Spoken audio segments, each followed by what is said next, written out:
اعوذ باللہ من الشیطان الرجیم بسم اللہ الرحمن الرحیم الحمدللہ رب العالمین اللہم صلی علی محمد و آل محمد وعجل فرجم۔ ناظرین، ہمارا موضوع ہے حج۔ آج کی اس ویڈیو میں حج کی قسمیں بیان کریں گے کہ حج کی 3 قسمیں ہیں: حج تمتع، حج قران اور حج افراد۔ حج تمتع یعنی مکے سے باہر رہنے والوں کے لیے ہے، یعنی مکے سے جو 16 فرسخ باہر رہتے ہوں ان کا جو حج ہے اس حج کو حج تمتع کہا جاتا ہے۔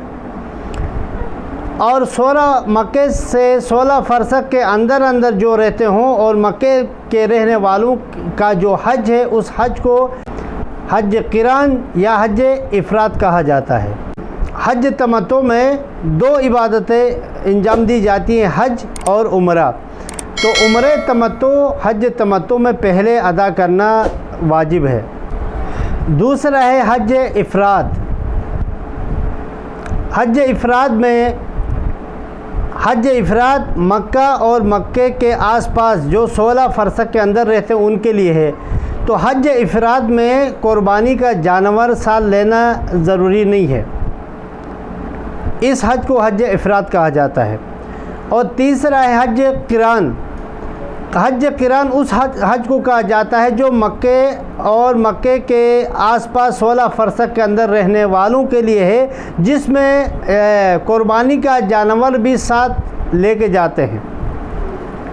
یعنی حج کے 3 قسمیں ہو گئے: حج تمتع مکہ اور مکے سے باہر رہنے والوں کے لیے، دوسرے شہروں اور دوسرے ملکوں میں رہنے والوں کے لیے جو حج ہے وہ حج تمتع ہے۔ مکہ اور اس کے آس پاس 16 فرسخ کے اندر رہنے والوں کے لیے 2 حج ہے: حج افراد اور حج قران۔ حج افراد وہ حج ہے جس میں قربانی کا جانور ساتھ نہیں لے کے جایا جاتا ہے، اور حج قران وہ حج ہے جس میں قربانی کا جانور ساتھ لے کے جاتے ہیں۔ تو یہ 3 طرح کے حج ہیں۔ تو ناظرین، اس موضوع کے حوالے سے کسی کے ذہن میں کوئی سوال ہے تو سوال کر سکتے ہیں، انشاءاللہ اس کا جواب دیا جائے گا۔ ہمارے ویڈیو کو لائک کریں، شیئر کریں، ہمارے چینل کو سبسکرائب کریں۔ والسلام علیکم ورحمۃ اللہ وبرکاتہ۔